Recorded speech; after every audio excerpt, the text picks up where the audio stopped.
You're listening to Kate Palmer from sparkletart.com, and today I'll be showing you some really cool mixed media hair with Lindy Stamp Gang products.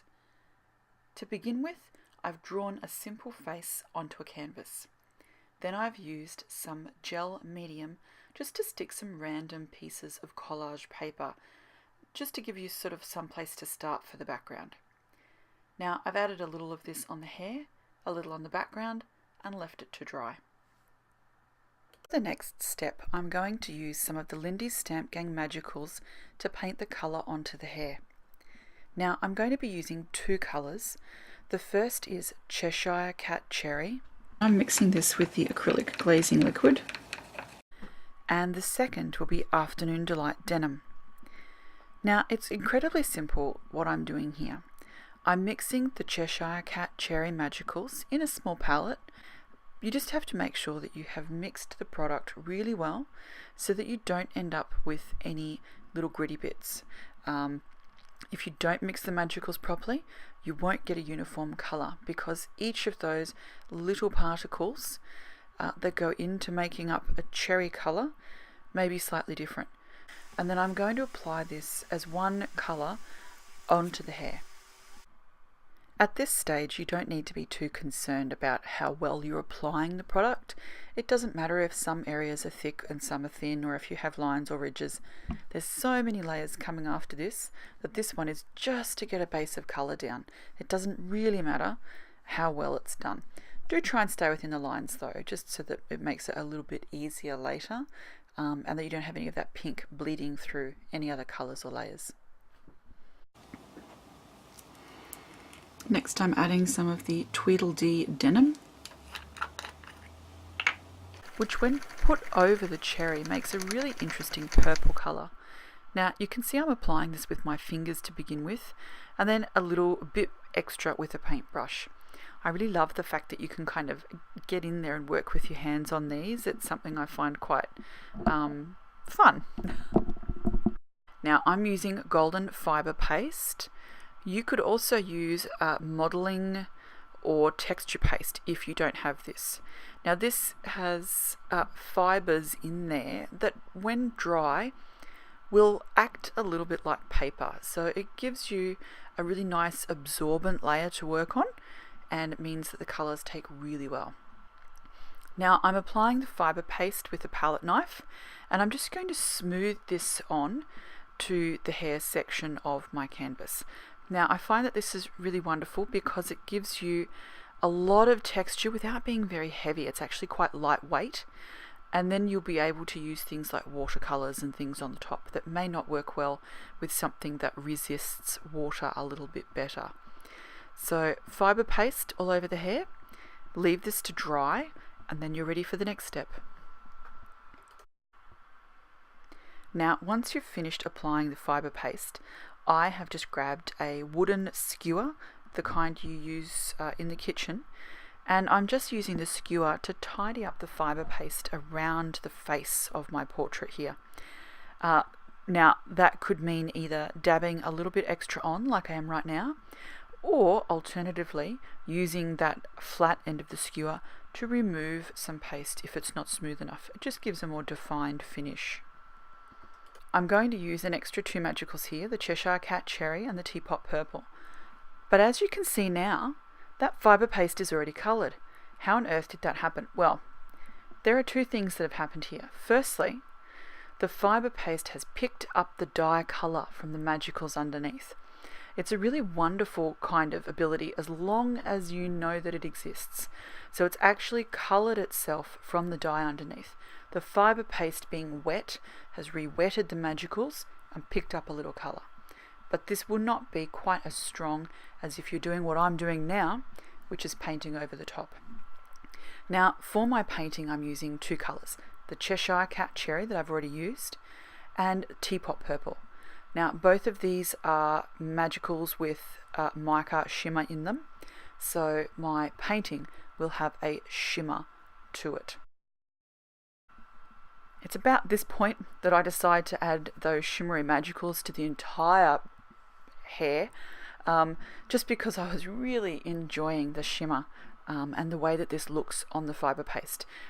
All of those textured areas catch and reflect the light differently, so you'll get shimmer that I wasn't expecting, and it just looks gorgeous. Now, once you've added as much or as little shimmery magicals to your hair as you like, the next step requires you to allow this to dry completely. It needs to be dead on dry. This may take overnight because that fibre paste can retain quite a lot of moisture. So leave it until it's completely dry before going on with this next step. I'm going to add some metallic, and to do this I'm using Inca Gold in gold. And all I'm doing is dipping my finger in and then applying this beautiful gold wax with my finger just to the higher points of the texture, so it really picks up the texture of that fibre paste. Now this also helps break up some of those blocks of colour I've created by putting magicals all over the background, and just sort of adds an extra element here.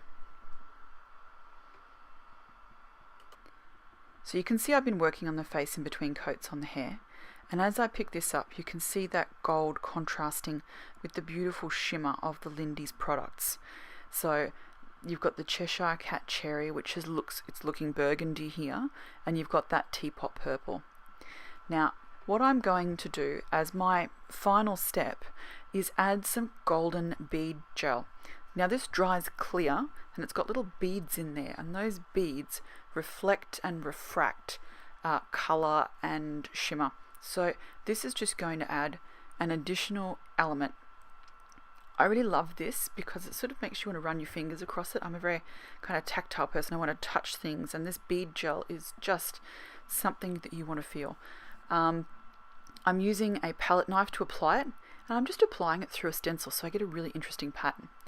Hold the stencil down firmly so that you make sure that the bead gel doesn't sneak underneath the edges.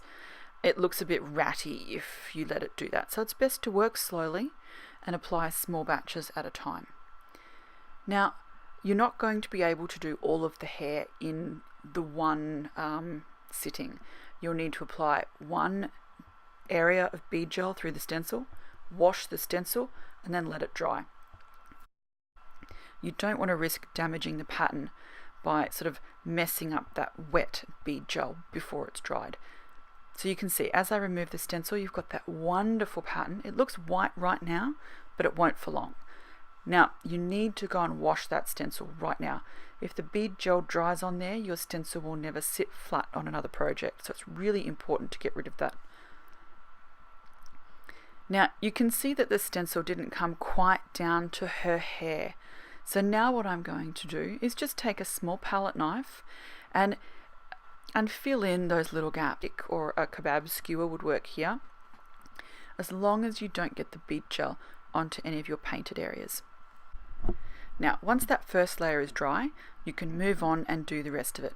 Now this may take a few goes, or you might be able to do it in just 2 tries, but make sure that you don't smear that bead gel. So when you get up close and have a look, you can see that it makes the colours underneath look more vibrant and shiny, and that's because of those little beads that reflect and refract the colour. It has picked up some of the colour and enhanced it, so the purple underneath the bead gel looks to be brighter and more vibrant than the surrounding colours. This is why I love that bead gel layer, because it makes a pattern that is coordinating without any effort on your part whatsoever. It does all the work for you. Now all I have to do is add the remainder of that bead gel to the hair, and you can see I'm moving the stencil around a bit. It's because I try and get the most interesting part of the pattern. Also remember, you can flip that stencil over to get something in the opposite direction if it looks better that way. So once I've finished applying the bead gel to the hair, I'm just going to finish working on the face because it's not entirely finished for me yet. I'm going to leave this canvas with just the girl's face on there so that it really stands out. So I've just added a little bit of Starburst spray to the background, just so it has a little bit of shimmer there as well. And this is where I'm going to leave my canvas. Now, as you can see, a little bit of the bead gel at the top of the head isn't quite dry yet, but you'll get the general idea from the rest that I'm about to show you. So I've got a fairly plain background that's quite textural, and then I've got that hugely textural dark hair against that quite pale face, just so it's quite dramatic. Now you can see how beautiful that bead gel looks. It's just got so much drama and depth, and I really do just want to reach out and touch it even as I'm sitting here looking at it now. Just adds something to the whole piece. You can see as you tilt it that you've got those little beads reflecting, as well as the shimmer from the Lindy's reflecting underneath, and the somewhat more subtle look of that gold, Inca gold metallic wax paste. So all of these different elements just sort of combining together to make something that's quite dramatic and textural. So I'm completely in love with the way this turned out. The very dramatic hair against the quite pale face with the delicate features and the really large eyes. All that texture in the hair and the different textures in the background. I hope this has given you a few ideas about other ways you can use your products from Lindy's Stamp Gang. I'll be back with more soon, and hope you guys have a fantastic week.